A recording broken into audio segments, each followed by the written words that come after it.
Hello students, in the last class we studied about discovery of cell shape, cell size, how the size and shape of cell are related to the function they perform. Now we'll start with our next topic, that is cell structure. Cell structure. What do you mean by cell structure? What all are the things that are present in cell from outside to inside? तो सबसे बाहर क्या present होता है? Cell wall. Cell wall के बाद cell membrane. Cell membrane के अंदर क्या चीजें प्रेजेंट होती हैं? Cytoplasm and cytoplasmic inclusions. Cytoplasm के अंदर क्या प्रेजेंट होता है? न्यूक्लियस. न्यूक्लियस में क्या चीजें होती हैं? हम वो सब पढ़ेंगे इस चैप्टर में. ठीक है, एक एक करके डिटेल में. सबसे पहले मैं आपको लिस्ट बताती हूँ क्या क्या है. सबसे पहला है cell wall, but cell wall is absent in animal cell, है ना. सबसे पहली चीज है दैट इज सेल वॉल. उसके बाद सेकेंड इज सेल मेम्ब्रेन. ठीक है, सेल मेम्ब्रेन. सेल मेम्ब्रेन के बाद क्या होता है उसमें इंक्लूडेड? साइटोप्लाज्म. साइटोप्लाज्म में क्या प्रेजेंट होते हैं? क्या प्रेजेंट होता है? तो cytoplasmic organelles and cytoplasmic inclusions. ठीक है, साइटोप्लाज्म के अंदर क्या प्रेजेंट होता है? न्यूक्लियस. ठीक है, तो cell membrane, cytoplasm, nucleus.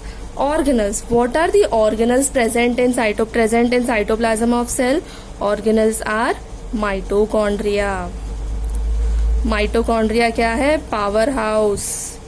Second is ER, that is endoplasmic reticulum. Endoplasmic reticulum.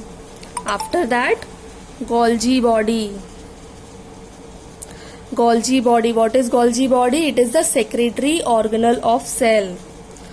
After this, plastid. What are plastids? Plastids are kitchens of cell. उसके बाद vacuoles. After this, centriole and centrosome. After this, lysosomes. After this, ribosomes. ठीक है, these are very important.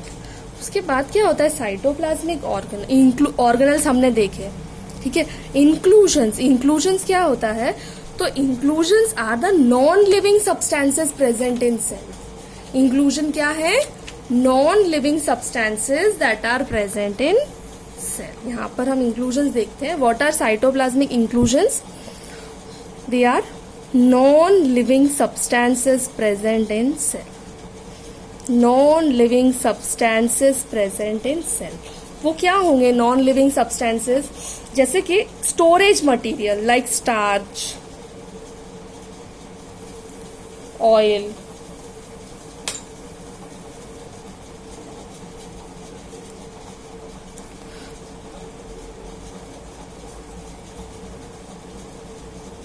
inorganic crystals,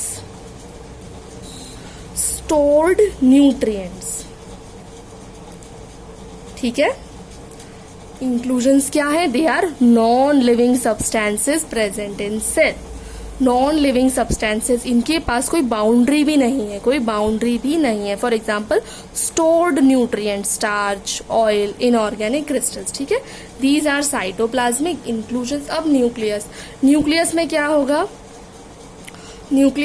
होगा? तो सबसे पहले होगा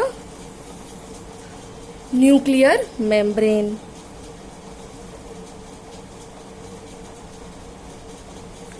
nuclear sap, nucleolus, chromatin material,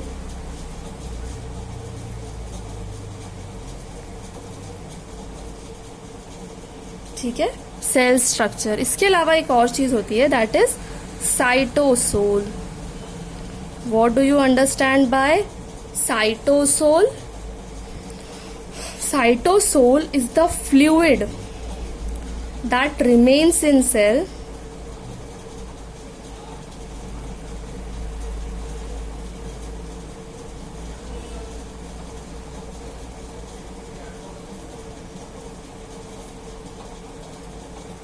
when organelles are removed। मतलब जो हमारा सेल है उसके अंदर साइटोप्लाज्म है, सारे ऑर्गेनल्स रिमूव हो गए, सारे ऑर्गेनल्स के बाद में जो फ्लूइड बचा है दैट फ्लूइड इज साइटोसोल। ठीक है, fluid that remains when cell organelles are remove that is cytosol. Cytosol is also called as intracellular fluid. Cytoplasm cytosol को हम क्या बोलते हैं? Intracellular fluid. ठीक है, कभी भी कंफ्यूज मत होना, साइटोसोल और साइटोप्लाज्म को सेम समझने की गलती कर देते हैं। ठीक है, वो नहीं करनी है। साइटोसोल इज द फ्लूइड, मतलब सेल ऑर्गेनल्स रिमूव हो गए उसके बाद जो फ्लूइड है ना that is cytosol. And cytosol is also called as intracellular fluid. ठीक है, जैसे जो प्रोकैरियोट्स है ना, in prokaryotes all the metabolic reaction takes place in cytosol. ठीक है, आई होप कि आपको सेल स्ट्रक्चर पता चल गया। अब हम इन चीजों को एक एक करके डिटेल में पढ़ेंगे। ठीक है, सबसे पहले let's start with cell wall. Cell wall क्या है? Outer boundary. Outer boundary is cell wall, है ना। It is rigid non living boundary wall that is present outside the cell membrane in plant cells, है ना। इसमें सबसे important चीज animal lack cell wall. Please remember, animals lack cell wall, यानी कि animal cells में cell membrane is the outer covering. Animals में cell membrane is the outer covering, where plant cells में cell wall is the outer covering. Cell wall उसके बाद cell membrane आएगा। ठीक है, समझ आ गई आपको इतनी बात। ये सेल वॉल क्या है? It is the rigid non living boundary wall. ठीक है, अब सेल वॉल किसकी बनी होती है? तो cell wall is made of cellulose. Cell wall is made up of cellulose. और ये जो सेल्यूलोज है ना, वो सेम मटेरियल है जिसके शर्ट्स बनी होती हैं। ठीक है, सेम मटेरियल है। ठीक है, cell wall is made up of cellulose. But in fungi the cell wall is made up of chitin. In fungi the cell wall is made up of chitin. ठीक है, फंजी इंपॉर्टेंट है, ये fill ups में आएगा। In fungi the cell wall is made up of chitin. ठीक है, now what are the functions of cell wall? हाँ, cell wall is impermeable. Cell wall is impermeable. Impermeable means it does not, cell wall is permeable. Sorry बेटा, cell membrane is semi permeable, whereas cell wall is permeable. Permeable means it completely allows the movement of water solute का movement अंदर से बाहर, बाहर से अंदर आराम से हो सकता है। वो किसी भी मूवमेंट को रोकती नहीं है। ठीक है, जबकि जो सेल मेम्ब्रेन है that is selectively permeable, semi permeable. उसमें सिर्फ सिलेक्टेड मॉलिक्यूल्स का मूवमेंट होता है। ठीक है, अंदर से बाहर या बाहर से अंदर। समझ गए आप? परमिएबल। ठीक है, चलो now functions. What are the functions?